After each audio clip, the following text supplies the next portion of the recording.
these games still suck. Kind of. Being completely honest, I originally planned for this video to be like a long, in-depth review, but that's boring, and that's been done by a decent amount of people already, so this is just going to be a more casual video of me talking about my personal experience with each of these games in the definitive trilogy.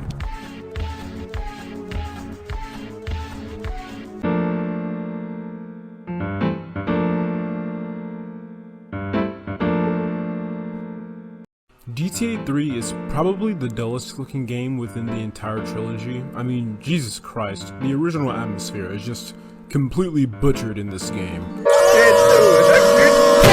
All of the games in the trilogy got this treatment, but this game definitely got it the worst. Jesus Christ. Okay, so look, I'm not assuming everyone's like played this game, but there was basically, so if you know Skylanders, Disney wanted in on the Skylanders money, so they made their own Skylanders, right, called Disney Infinity, and I had like all of the games, but that's besides the point, right? Jesus Christ. The point is, this game looks like Disney Infinity, which is sad. Like, I'm going to find like some random gameplay on like YouTube. It looks like it. Like GTA 3, the definitive edition, looks like Disney Infinity. Like, this is so sad. But there is good news. The ability for absolute mayhem to occur is still the same way it was in the original GTA 3. In every GTA game, you can get a 5-star wanted level, and you can have the police chase you all throughout the city, but in GTA 3, things will happen completely out of your control, and it happens often.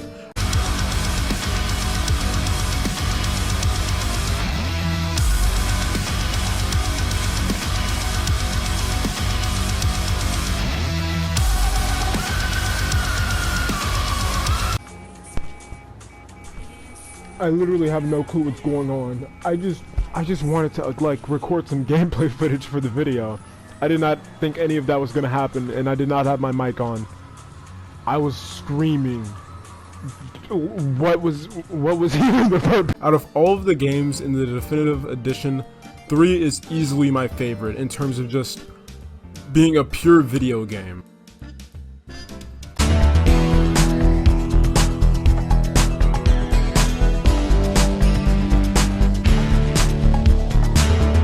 Didn't like it. Since I've played the original Vice City more recently compared to San Andreas and 3, I think that I just took more offense to this definitive edition. Like, why does Tommy look like an ape? And where did his eyes go? Whatever, man. Also worth noting that this game suffers from the same issue the definitive edition for GTA 3 does, and that's that everything looks terrible if the lighting is not dark. Jesus. Looks like he's wearing a mask. That doesn't even look like his real face.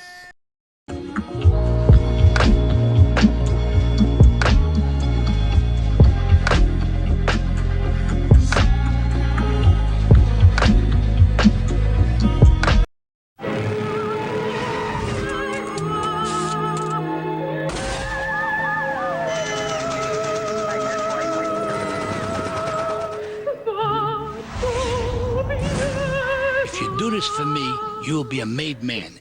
Anything you want.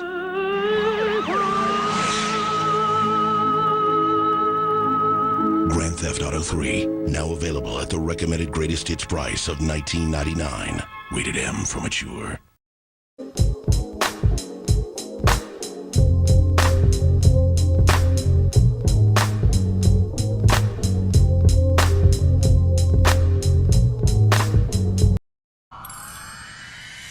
The original looks better. Like, not in terms of just aesthetics. I'm not being ironic, I'm not exaggerating. It graphically looks better, and this is mostly because of how some of the more detailed models in the game clash with the others that were clearly barely touched up on. It's so distracting. This is literally a perfect example. Do you see what I mean? Look at Carl's face. Like, CJ's face actually looks decent, but then she looks like just an upscaled raw PS2 model. Like, it's so obvious how rushed this was. Once again, this is an issue that you can find throughout the entirety of the definitive edition, but it's just extremely prevalent in GTA San Andreas for whatever reason. Also, since launch, they finally added the fog back. Yay! Woohoo! Yay! It still looks better than the original though, so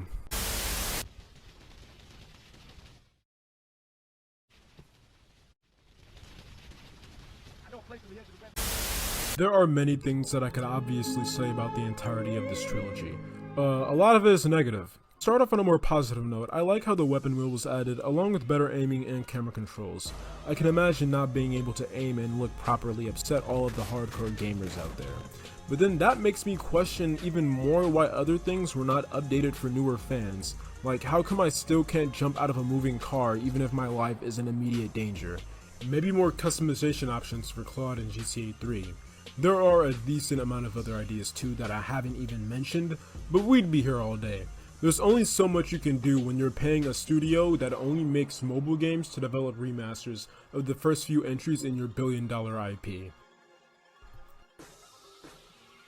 While the definitive edition of the original Grand Theft Auto Trilogy is no longer an absolute disaster full of game-breaking bugs as it was at launch, it is still a major disappointment, and even more so now that it's been over a year with barely any significant graphical or quality of life improvements being implemented.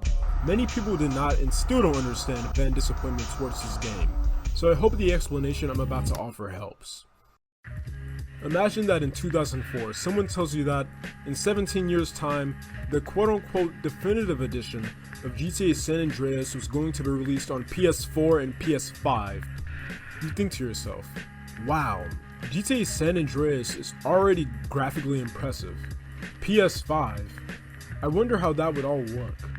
Do you think that you would imagine it to look anything like this? I love how their hands are not even connected to the handles properly. It's amazing. That's not even subtle, it's right there, you can see that very clearly. I'll catch y'all later. Jesus. Hey yo, just drop in. We all hanging out.